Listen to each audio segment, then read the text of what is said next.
Le Mac d'Esther, c'est l'actualité du parc technologique de Limoges avec la nouvelle usine de production d'Oranomed. Ce qui va être produit ici va partir pour alimenter et permettre de faire des médicaments pour des malades en Europe, aux États-Unis et puis ensuite quand on se développera au Japon et ailleurs dans le monde.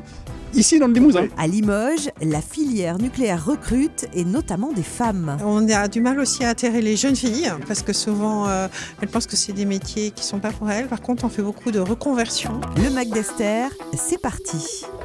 C'est un nouvel épisode de la longue histoire lancée dans la deuxième moitié du XXe siècle par Cogema à Bessines-sur-Gartempe. Oranomed, du groupe Orano, crée une usine de production pour ses futurs médicaments de radiothérapie interne. Oranomed dans le groupe Orano, c'est une success story. C'est une histoire qui démarre avec de la R&D en 2004 et qui aujourd'hui devient le lancement d'installations industrielles après avoir signé les accords pour la commercialisation de notre premier médicament et signé un accord de partenariat stratégique avec Sanofi pour créer un leader français dans les alpha-thérapies. Alors c'est effectivement une belle innovation en médecine nucléaire. Le potentiel des radiations pour détruire les cellules cancéreuses est connu et mis en œuvre depuis longtemps. Et c'est vrai que ce qui est très différenciant avec l'approche que nous développons, c'est la capacité d'amener cette radioactivité uniquement sur les lésions tumorales et d'avoir un impact minimum sur les tissus sains qui sont autour de la lésion tumorale. Et donc l'espoir avec ces radiothérapies ciblées, c'est vraiment d'avoir une plus grande efficacité contre le cancer, mais aussi une toxicité qui est plus faible et donc un traitement qui est mieux toléré par le patient. L'histoire de Bessines est une histoire de reconversion industrielle absolument fantastique et une histoire de coopération entre un industriel que nous sommes et un territoire et les élus du territoire pour permettre cette reconversion. Effectivement, années 90, fin d'une histoire industrielle et toute la décennie qui vient de se passer, c'est le démarrage de nouvelles histoires industrielles dans les pilotes de procédés et puis aujourd'hui dans le médical. Pour Bessines et l'ensemble de son territoire, les retombées sont immédiates.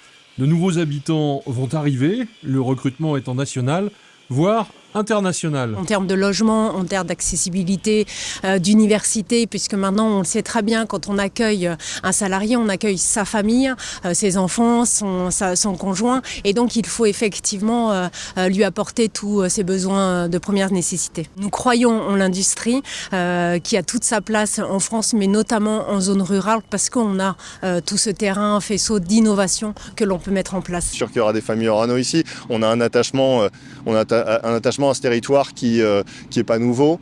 Je pense qu'on s'est trouvé, on a à la fois été très bien accueillis et on s'y plaît énormément. C'est aussi la démonstration qu'on peut faire des choses extrêmement innovantes dans des territoires comme celui de la Haute-Vienne. Et donc oui, c'est fait pour durer. À moins d'une demi-heure de route, le parc technologique d'Esther bénéficiera également de cette nouvelle usine. Nous avions oublié l'importance de travailler sur l'atome. Nous sommes en train de le redécouvrir à tous les niveaux. Sur l'atome pour la santé, sur l'atome pour produire de l'énergie. Donc oui, c'est important. Et derrière, nous avons toute une filière de formation. Orano va nous aider à former des compétences. Et nos formations sur les compétences vont encore prendre des degrés de qualification dont on a besoin sur le plan national et international. La région nous aide et nous appuie et nous avons dans cette région le challenge d'être parmi les meilleurs pour aider encore la région à rayonner. Ça touche la formation de base, mais il y a un retour sur investissement parce qu'Orano, avec son potentiel de technologie de pointe, va faire rayonner notre université, va faire rayonner notre CHU et notre système de soins, toute la cancéro, au niveau mondial. Le savoir-faire nucléaire, on a des éléments, le thorium, un élément, une richesse particulière d'Orano, des savoir-faire de chimie, des savoir-faire de médecine, des savoir-faire de biologie, des savoir-faire de pharmacie. Donc c'est vraiment un site unique. On va avoir là la première unité au monde de ce type. Je dirais on est au début d'une exponentielle, parce que je suis persuadé que ces techniques liées à l'alpha-thérapie, ciblées, vectorisées, ouvrent un champ d'application considérable pour la médecine de demain. Notre objectif, déjà, c'est que cette usine puisse fonctionner dès 2027, alimenter les laboratoires qu'on construit en France et ailleurs dans le monde pour produire le médicament lui-même. On espère démarrer dès l'an prochain l'essai de phase 3. Donc des premiers patients seraient traités dans le cadre de cet essai de phase 3, je l'espère, dès l'an prochain en France.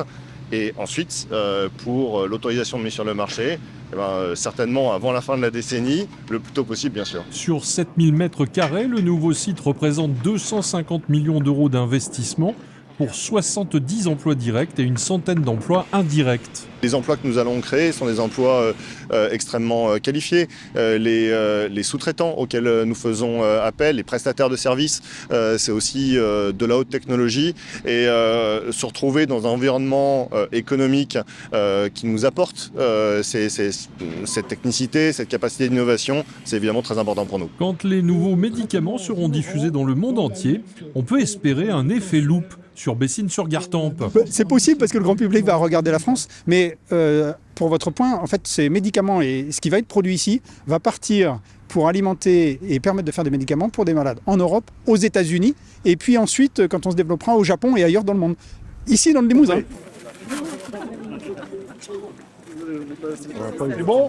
On y va? Allez. Allez. Allez, go.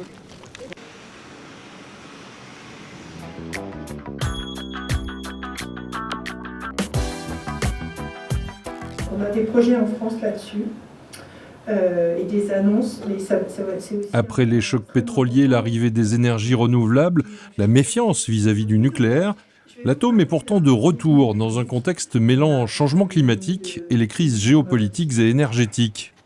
Il y a eu deux grandes crises. La première, c'est la crise climatique, où on se rend compte qu'on n'avance pas suffisamment vite. Voilà. Et puis que le nucléaire, quand même, ça produit beaucoup d'électricité bas carbone. C'est un peu l'idéal pour remplacer le charbon. Parce qu'on s'est rendu compte de la part que représentaient les énergies fossiles dans notre consommation énergétique. On s'est rendu compte aussi de notre dépendance vis-à-vis de la Russie en Europe. Et donc, on a redécouvert, finalement, on s'est retrouvé dans la même situation que dans les années 70, au moment de la guerre du Kippour, au moment où on faisait de l'électricité avec du pétrole. Esther Technopole recevait récemment la Société française d'énergie nucléaire, une structure fédérant les entreprises du secteur. Alors je ne vous referai pas toute l'histoire. Le nucléaire est la 3e filière industrielle nationale. Elle compte 3000 entreprises, dont 85% de PME et de TPE, avec un effectif global de 220 000 personnes et 100 000 embauches attendues dans les 10 ans à venir. Recruter 10 000 personnes par an. Donc, c'est un peu tous les profils. Donc, bien sûr, il y a des ingénieurs, mais il y a aussi pas mal de métiers techniques. Je pense justement à ces métiers dont on parle le plus beaucoup, comme soudeur, chaudronnier. Donc, c'est un enjeu d'attirer les jeunes vers ces métiers parce qu'ils ne les connaissent pas. Ils pensent encore que l'industrie, c'est ça. Ils ont des images de Zola, alors que l'industrie, c'est plus du tout ça. Maintenant, un soudeur, il doit maîtriser des outils de robotique en particulier. On a du mal aussi à attirer les jeunes filles, parce que souvent, elles pensent que c'est des métiers qui ne sont pas pour elles. Par contre, on fait beaucoup de reconversion. Parce que souvent les filles sont pas très bien orientées. Il y a beaucoup encore de préjugés sur une fille doit faire ceci ou une fille doit faire cela. Et donc la filière recrute énormément, est capable de former, est capable de reconvertir des personnes et de leur offrir du travail pour des dizaines d'années. Puisque là, les grands chantiers qui sont lancés vont mobiliser les équipes pendant 20 ans, 30 ans. Vous voyez que beaucoup viennent des mines, parce que les mines, en fait, souvent sont dans des pays qui n'ont pas vraiment d'énergie bas carbone. À l'ENSI, l'école d'ingénieurs de l'Université de Limoges, une option nucléaire existe depuis peu côté céramique. Il y a quelques mois, nous avons signé une convention de partenariat avec Orano Bessines, avec Régis Mathieu, et dans la perspective justement de pouvoir orienter, de pouvoir fournir des ingénieurs qui correspondraient aux besoins d'Orano et son développement. Et nous avons également créé une option dans la spécialité céramique industrielle qui correspond justement à ça, au nucléaire. on va dire, les matériaux, le nucléaire, etc. Et effectivement, parce que ça, les contenants, c'est de la céramique, c'est des céramiques silicatées, c'est de la porcelaine. Mais on travaille aussi sur les combustibles. Et les combustibles, pour nous, c'est de la céramique parce que c'est de la mise en forme et c'est de la préparation des matériaux, c'est la consolidation du matériau. Et on trouve là donc, les techniques, les procédés céramiques. Vous n'êtes probablement pas sans savoir que le minerai Limousin a été découvert en 1948. La première mine, ça a été forée en 1950. La première usine, la CIMO, qui est sur cette image, Bessines-sur-Gartempe, traitait le minerai en 1955. Si la présence d'une installation nucléaire pose des questions en matière de sécurité, c'est aussi une préoccupation en ce qui concerne les territoires et les retombées économiques attendues. Oui, le territoire de Bessines, enfin la commune de Bessines-sur-Gartempe et plus largement Limoges Métropole, la Haute-Vienne et au-delà, la région Nouvelle-Aquitaine, nous ont toujours accompagnés dans notre vie ces dernières années. Et là, leur accompagnement sur les projets récents, tels que Oranomed ou d'autres comme les batteries, il a été très important et ils nous ont aidés tout le temps dans notre développement. Les implantations de centrales nucléaires vont s'accélérer dans les 10 ans qui viennent, avec notamment les projets de mini-centrales, une technologie répondant à différents types de besoins en électricité et en réseau de chaleur.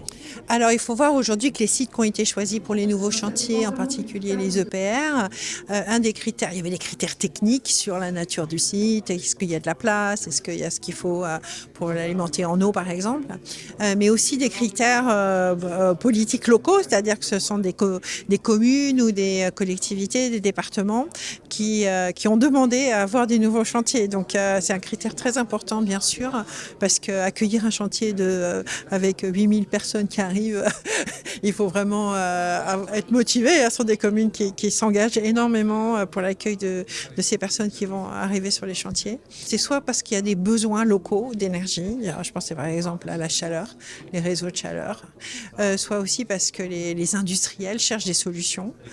Quand on change de procédé sur une usine, il faut avoir une confiance dans la capacité à pouvoir fournir cette usine dans les vecteurs énergétiques dont elle a besoin, que ce soit de l'électricité ou de la vapeur. Donc on en est vraiment au début, mais je pense que ce qui est très important, c'est qu'un dialogue commence. On le voit aux États-Unis parce qu'il y a un programme national pour remplacer les centrales à charbon par des petites centrales nucléaires.